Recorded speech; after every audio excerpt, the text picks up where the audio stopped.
Welcome, everybody, to Talking Hypnosis, brought to you by Hypnothoughts Live. I'm your host, Didi Vergados, and today it is my very special privilege to be speaking with Juan Acosta. Welcome, Juan, to the show. Thank you. Thanks, Didi. Let me tell you a little bit about Juan. Since 2006, Juan has been honing his skills in NLP and conversational hypnosis for his benefit and that of his wide spectrum of clients, where he coaches high performers in multiple areas of life, from competitive sports to business and relationships. One of Juan's specialty also includes working as a hypnodontist in dentistry, where he trains dentists in hypnosis and also how to run a successful practice.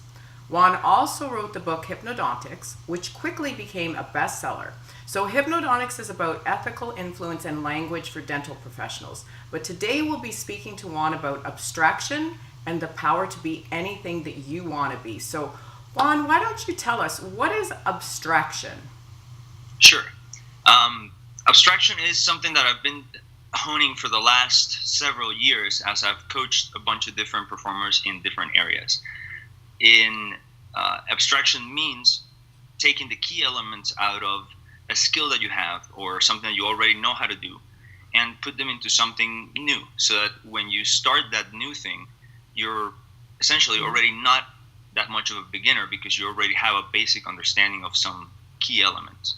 Okay. So through hypnosis, I've been able to use it more as a delivery method. You know, people talk about hypnosis being a state of the mind and things like that. And I think hypnosis is really just a communication style. And that's what abstraction is about.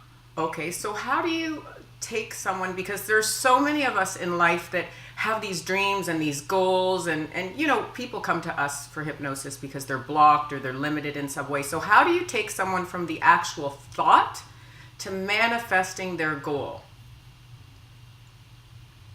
I like to start with the model of the mind of T-FAR, where thoughts lead to feelings and feelings lead to action, action leads to a result. Right. So if the person has the result that they want, I help them reverse engineer that process and figure out what thoughts are keeping them from getting that result, and which thought patterns we can replace so they can actually get it. So essentially, people have negative thoughts all the time, like, oh man, I'm so stupid, I'm just not good enough at X or Y or Z or whatever. And those negative thoughts keep people sitting back on the couch, you know, eating ice cream or whatever, not rather than out doing things and learning and becoming more and being more proficient at the things that they would enjoy and they would like. So it's just about changing the thought patterns. You know, what if I could do this? You know, it would be great to do that. And just having that little change in the initial thought can begin to change the feeling inside, right? And once you start feeling, well, yeah, what if I could do that?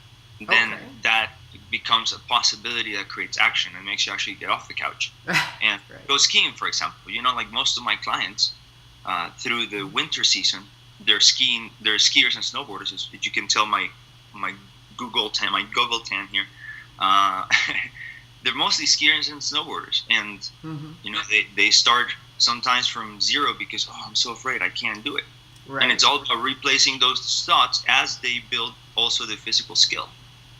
Okay, so in your hypnosis practice, there's probably one thing that's stopping people the majority of the time. So what is that thought that you find most common that really is the one you have to work with the first most?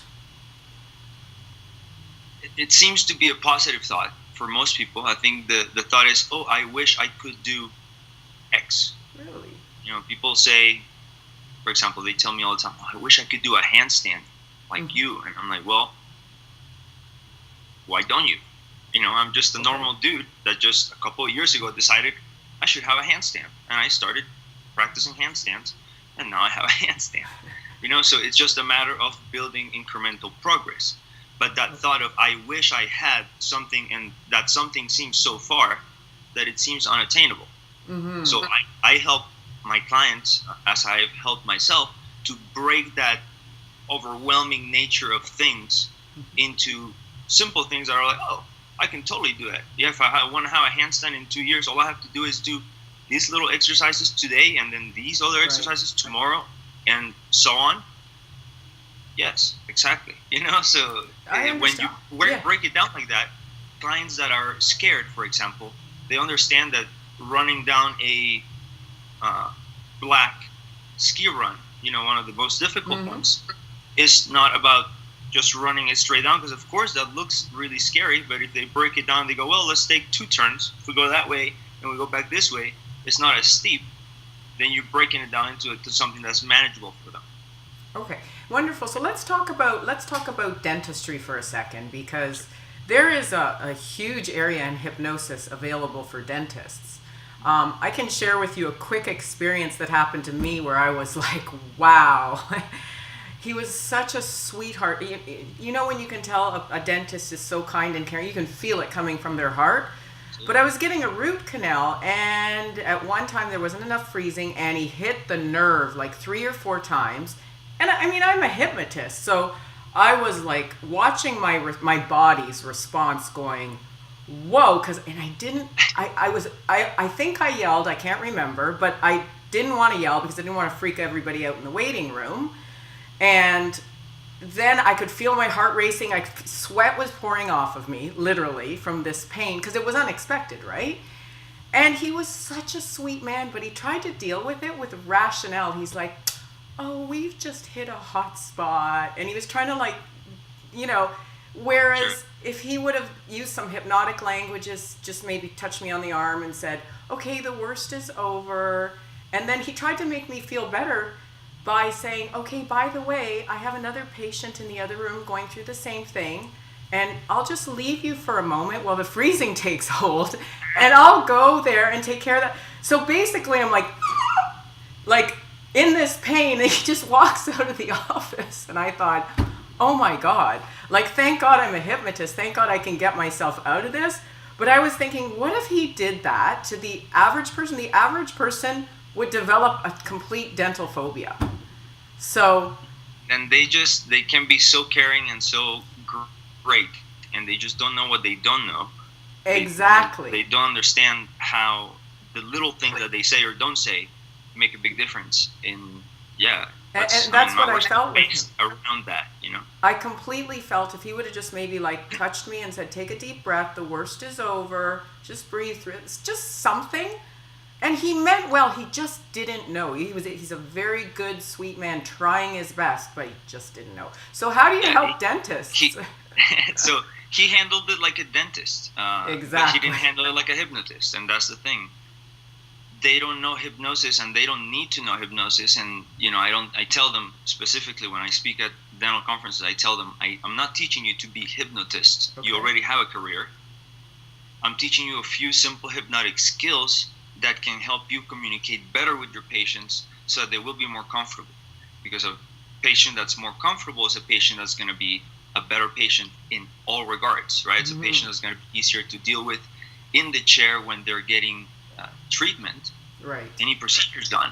And they're a patient that is going to be coming back to the practice because, they treat me so well, they relax me, they are really great at the way that they communicate with me, and they handle our interactions.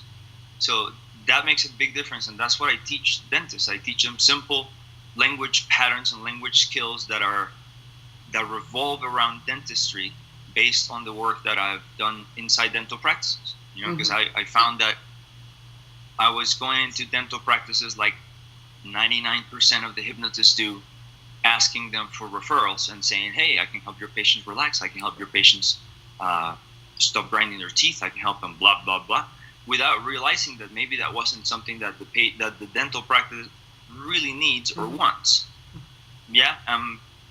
So I have the best interest at heart of the patients, but I don't understand, because I haven't worked inside the dental practice yet, that based on just that, I don't really have the dental practice best interest at heart, or at least it doesn't seem that way.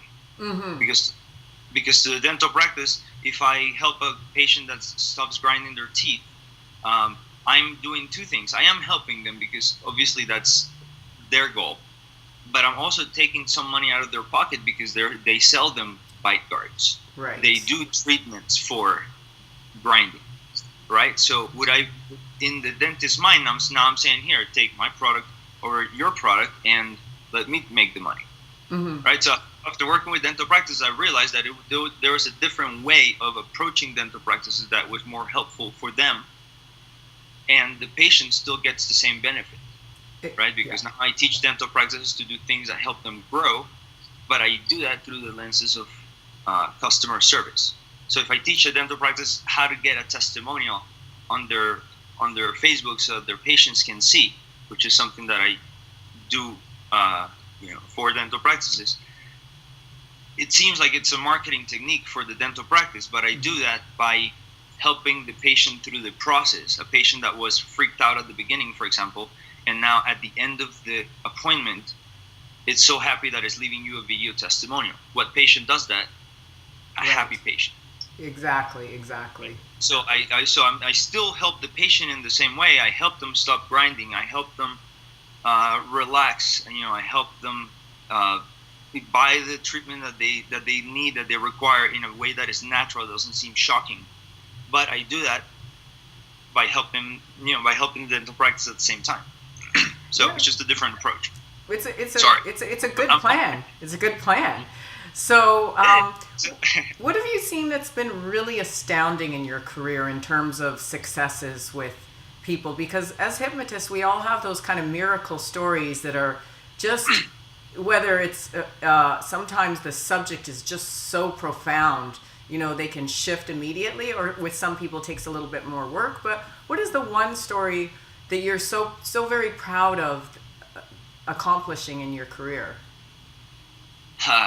I know there's tons of them. Just choose one that you just think has really even amazed you. Well, okay. So I'm gonna share with you a process that happens to so many of my clients, because for the last 4 years, I guess, I've been coaching skiers all through winter, and so many of them are now to the level where they started 3 or 4 years ago. They had never ever been on a pair of skis, or skates or anything, and now they're doing things that are high level athlete things, like spins and turns and grinds on the terrain parks.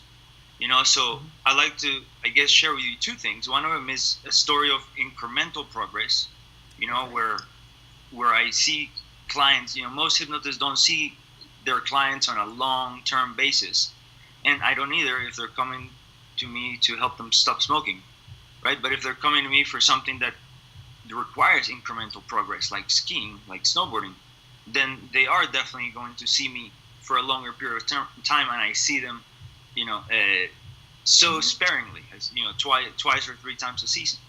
So it's really neat for me to see, for example, other people that are ski instructors, who a lot of my friends are, and they deliver the same information, but it doesn't seem to arrive at the same place or at the same speed.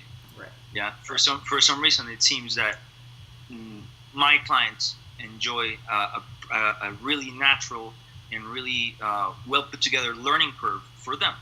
Because I'm constantly in tune with what they are receiving and not receiving from me, and what they need, which I don't think is the norm for most teachers. So that's why I like to, going back to abstraction, since we're, for Hypnothoughts Live, that's exactly what I like to talk about. Is the ability that I've honed to pull out those key elements from things, and being able to use hypnosis just as a communication style. Because we talked about hypnodontics, but after hypnodontics, I have 3 other books that have come out. The last one is about abstraction specifically, which is how to learn anything or any sport fast. Right. And it's all about, taking out the key elements from, I used to be a whitewater kayaker. I know these certain laws of the sport. I can now transfer them to something else. Yeah. So, not a real story of success, but just bringing it back to abstraction. Is what I deliver to my clients, and I don't have one specific example. Mostly because I'm pretty absent-minded. I live very in the moment. In the moment, I was gonna say, in the moment. But at the same time, I do have stories of, like, the client that came back to my office 3 weeks later for her second appointment, and she even forgot what her first appointment was like because she had stopped eating, chewing her thumb, and she didn't have that thing anymore. And when she came back, I'm like, so what are we doing today? And she's like, I don't know. Well, what's up? How's your thumb? She's like, what?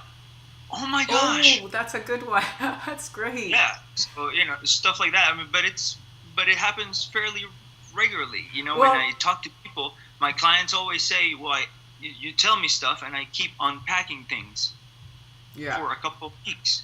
Like things just like, oh, something just clicked, and it must have been what we talked about. And it is like that, because that's what we do as hypnotists, right? Is we deliver information in a way that is softly and naturally absorbed for the person to just flourish with it. Yeah, and quite often we don't do ourselves justice, because like you said, to you it's completely normal to eliminate a nail biting or thumb chewing habit in one session, whereas what we don't realize is this person had this as a lifelong habit, and they've tried everything, and their parents tried everything, and everybody's frustrated, and you just did it in one session. It seems completely normal to us. Yeah, and I didn't expect it either. I thought it's a habit. It will take, just like it took a moment to build, right. It might take a moment to take away. Right. And, it was, that one particularly was quicker than that. They're not all like that, but that's one that kind of jumps to mind, where you talk about a success story where the client didn't even remember what was the issue. So, so what do we do next? One of those fun sessions. Well, where do you want to go today? And just give them a new experience. Wonderful, wonderful. Well, thank you for being our guest today. And for those of you who want to see Juan at Hypnothoughts Alive, you're doing how many hour workshop is Extraction? Hypnothoughts Alive. No, I'm just doing a single hour talk on abstraction of basically what we talked about today, except I want to go into more detail about those key elements of life, everything.